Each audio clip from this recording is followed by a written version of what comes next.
খেলাধুলায় বারে বল মাদক ছেড়ে খেলতে চল এই স্লোগানকে ধারণ করে রাঙ্গুনিয়া উপজেলার কোদালা ইউনিয়নের ৪ নং ওয়ার্ডের দক্ষিণপাড়া শিকদার পুকুরপাড়া এলাকায় ৩১ জানুয়ারি শুক্রবার রাত ৮টায় স্থানীয় যুব সমাজের উদ্যোগে আয়োজিত দিবারাত্রি 3-4 বার ফুটবল টুর্নামেন্টের উদ্বোধনী খেলা অনুষ্ঠিত হয়। উদ্বোধনী খেলার সভাপতি হিসেবে উপস্থিত ছিলেন কোদালা ইউনিয়ন যুবদলের আহ্বায়ক যুবনেতা সেলিম ডালিম। প্রধান অতিথি হিসেবে উপস্থিত ছিলেন দক্ষিণ রাঙ্গুনিয়া থানা যুবদলের আহ্বায়ক যুবনেতা শাহজাহান শিকদার। উদ্বোধক হিসেবে উপস্থিত ছিলেন দক্ষিণ রাঙ্গুনিয়া উপজেলার স্বেচ্ছাসেবক দলের সদস্য সচিব আলী নূর তালুকদার মনি।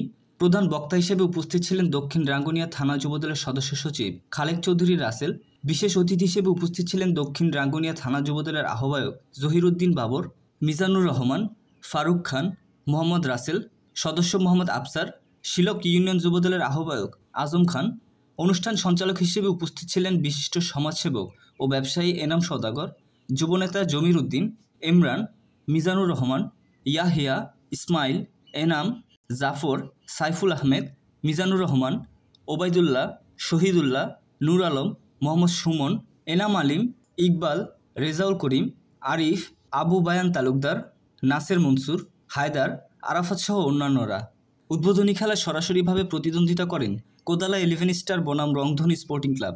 খেলায় আক্রমণ টু পাল্টা আক্রমণের মধ্য দিয়ে 4-0 গোল ব্যবধানে কোদালা 11 স্টারকে পরাজিত করে পরের রাউন্ডে উত্তীর্ণ হন রংধনী স্পোর্টিং ক্লাব। উদ্বোধনী ম্যাচ সেরা হন রংধনী স্পোর্টিং ক্লাবের আক্রমণ ভাগের খেলোয়াড় মোহাম্মদ রাজু। পাকিস্তানে যুদ্ধ লেগে যায় তখন তিনি বাংলাদেশের পক্ষেই যুদ্ধ করেছেন এবং পাকিস্তানের বেতনের চাকরি করে বাংলাদেশের পক্ষে যুদ্ধ করেছেন। তার চাইতে দেশপ্রেমিক, তার চাইতে বড় মুক্তিযোদ্ধা এই বাংলাদেশে আর বড় কেউ হতে পারে না। আমি আপনাদেরকে বলতে চাই, শহীদ প্রেসিডেন্ট জিয়াউর রহমান রাষ্ট্র ক্ষমতায় আসার পর বাংলাদেশে 8 দফা কর্মসূচিতে বাংলাদেশ অনুষ্ঠিত করে। সেই 8 দফা বাস্তবায়ন করতে তিনি সক্ষম হননি, কারণ এই যে বাংলাদেশের যখন উন্নয়ন শুরু করে, বাংলাদেশ নামের যে দেশটি সৃষ্টি হয়েছিল, যে দেশটি উন্নয়নের কাণ্ডারি হিসেবে রাষ্ট্রপতি জিয়াউর রহমান হাল ধরেছিল, পার্শ্ববর্তী দেশ এই দেশকে সহ্য করতে না পারে তাকে হত্যা করেন। এই কোদালাবাসী টুর্নামেন্টগুলো আসলে প্রশংসার দাবিদার।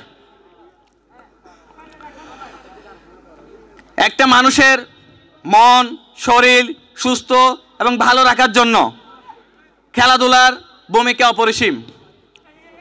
খেলাধুলা আপনাকে রাখবে ভালো কাজের মধ্যে আগ্রহী করবে, মানুষের সাথে ভ্রাতৃত্ব বাড়াবে এবং খারাপ কাজ থেকে আপনাদেরকে বিরত রাখবে।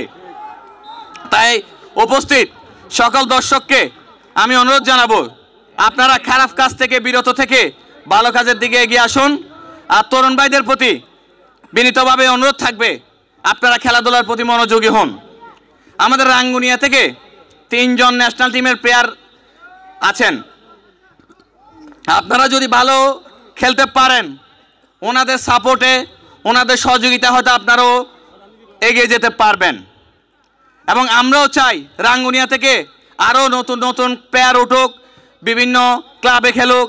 এবং রনি ভাই, দর্শক মণ্ডলী, উপস্থিত খেলোয়াড় বিন্দু, উপস্থিত বিদেশি প্রবাসী যাদের নেতৃত্বে খেলা, যারা এই খেলা আয়োজন করেছেন, পরিচালনা করতে যাচ্ছেন, উপস্থিত তাদেরকে আমি আমার সরব বাডার জাতীয়তাবাদী দল বিএনপির পক্ষ থেকে, দক্ষিণ রাঙ্গুনিয়া থানার যুব দলের পক্ষ থেকে আন্তরিক প্রাণ অভিনন্দন শুভেচ্ছা জানিয়ে আমার বক্তব্য আরম্ভ করতে যাচ্ছি। সংগ্রামী সাথী বন্ধুগণ, আমার বক্তব্যের শুরুতে আমি শ্রদ্ধার সাথে স্মরণ করি শহীদ প্রেসিডেন্ট রাষ্ট্রপতি জিয়াউর রহমানকে। আমি শ্রদ্ধার সাথে স্মরণ করি 5ই আগস্ট যারা ছাত্রছাত্রীরা যারা রাজপথে জীবন দিয়েছেন। আমি শ্রদ্ধার সাথে